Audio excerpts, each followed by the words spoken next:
As compared to money, Warren Buffett cares more about time. He never wastes time. His longtime partner, Charlie Munger, praised Buffett, saying that he is not as busy as people imagine. 80% of his work time is spent on reading and thinking. This is the reason behind his record-breaking success in business. He has plenty of time for deep thinking. Abraham Lincoln once said that if he had 6 hours to chop down a tree, he would spend the first 4 hours sharpening his axe. Our lives are like Lincoln chopping a tree. We need to spend time on thoughtful planning to easily transform our lives. Taking one day on Sunday for reflection and planning enables us to execute precisely throughout the following week, making our lives more efficient. To distract and appease the discontent of the poor, as the rich get richer and the poor get poorer, the rich introduce cheap entertainment, like junk content such as short videos, TV shows, and games. They give the lower class a pacifier to divert their attention and fill up their idle time. The rich have successfully achieved this, as Buffett noticed that young people these days spend their time cycling through 9 behaviors, leading to a lack of time and low efficiency. Legend Tales. Join us on a transformative journey where we combine the power of personal development and wealth creation. Let's begin now.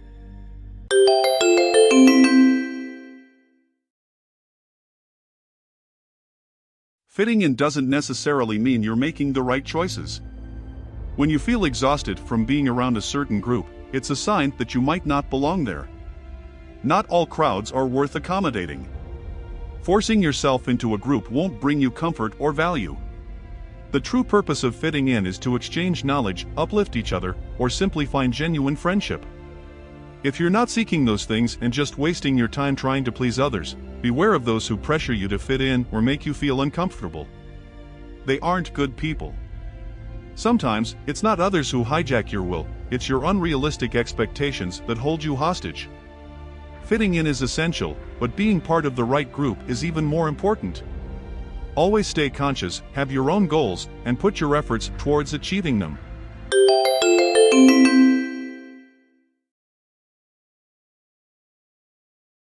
The main reason behind the 3-minute enthusiasm is an overflow of curiosity. Curiosity sparks excitement for new things, but once you start working on them, you realize it's not as easy as it seemed. To avoid facing possible failure in the future, people tend to give up and retreat to safety. This leads to leaving many things half done, resulting in nothing accomplished. It not only wastes time, but also chips away at your confidence and energy. It's human nature to give up easily, but it's also something that can be overcome. The secret to overcoming the 3-minute enthusiasm lies in building a habit of doing the task every day first, and then striving for intensity and quality. How do you make it a daily habit? It's simple. Start by lowering the intensity and standards of the task. For instance, in fitness, when you first start going to the gym, you can go for just 15 minutes to half an hour every day to let your body adapt and find enjoyment. Gradually, you'll build a new circle of friends. When you feel that going to the gym for half an hour daily is effortless and doesn't drain your willpower, you can start increasing the intensity. Add 45 minutes or an hour to your routine. Rome wasn't built in a day, and even those who have become disciplined and persistent started with moments of laziness. No one is born disciplined and persevering, it's a gradual accumulation day by day.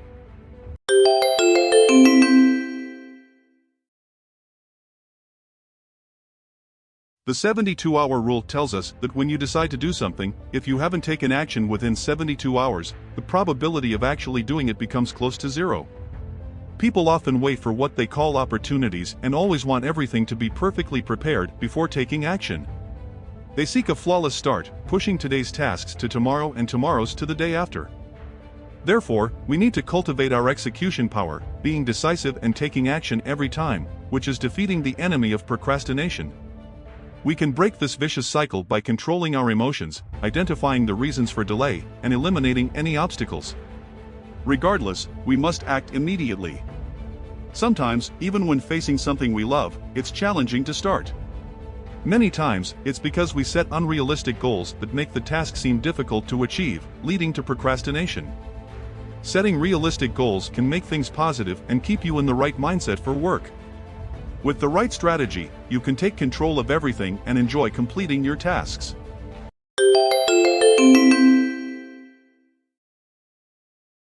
I really like a saying, those who live in the past will always miss the present. If you keep regretting and reminiscing about your past, and feeling extremely anxious about your future, it indicates that your current life might not be going well, or that you have undergone a significant change in mentality compared to the past. Your views and approaches to things have changed. You can try to rediscover the mindset you had before. Some people always regret a particular choice they made in the past, thinking, if only I had done it differently, how would things be now? They can't help but focus on the past, fixating on certain things, and repeatedly criticizing themselves in their minds. Over time, this burden of thoughts keeps growing like a snowball. Try not to overthink things too much. You can spend more time outdoors, engage in activities to relax, or go on a simple trip to shift your focus. Start exercising or reading whenever you have free time, indulge in hobbies to fill your time. When a person becomes disciplined and enriches their life, they won't have the leisure to dwell on the past too much.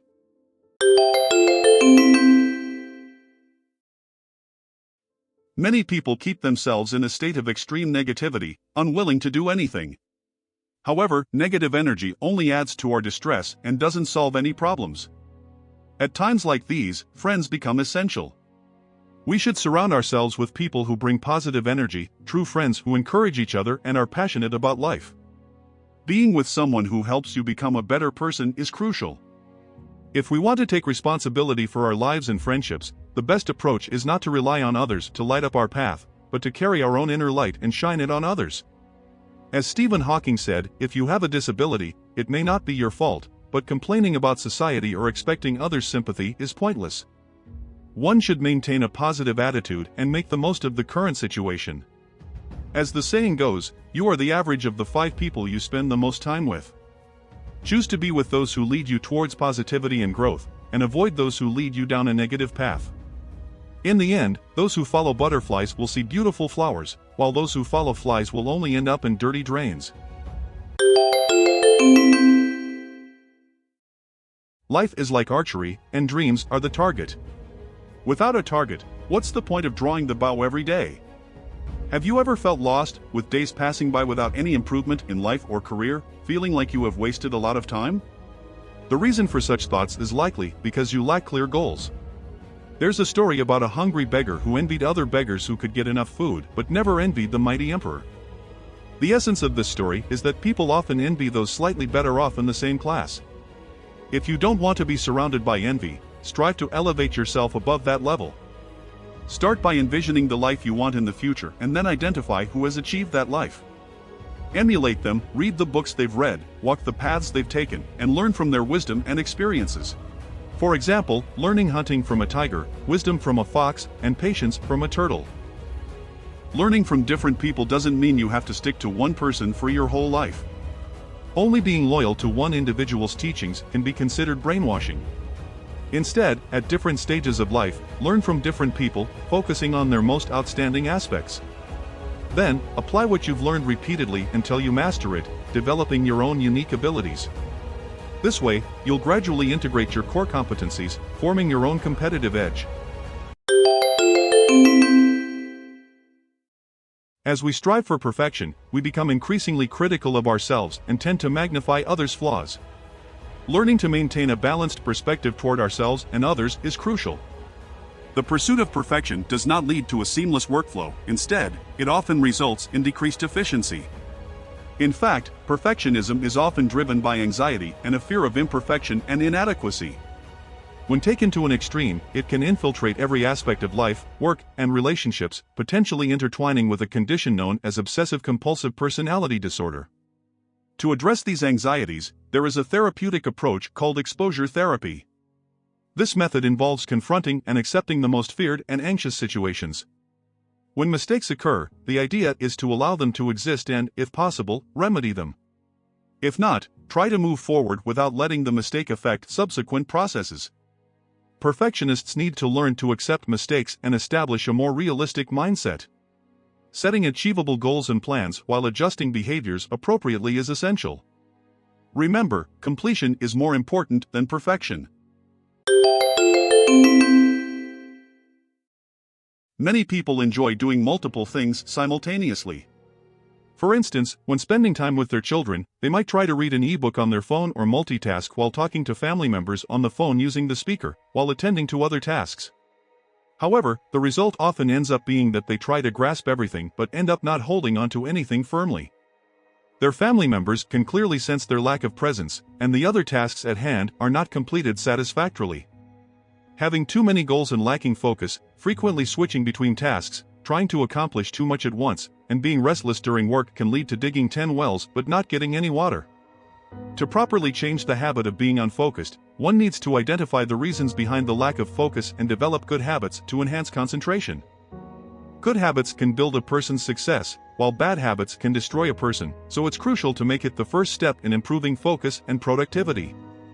Breaking tasks into smaller challenges to challenge oneself and see if they can be completed is essential. We need to be clear about our long-term goals and know what we want. In doing so, inadvertently, we will find ourselves more focused and engaged in our work.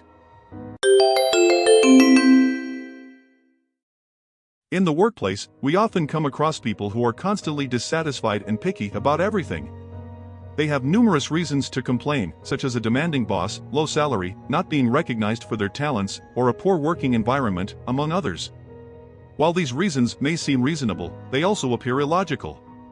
After all, as humans, if the working environment is bad or the boss is too demanding, one can choose to leave. If the salary is too low or they feel unappreciated, they can find another job that values their skills.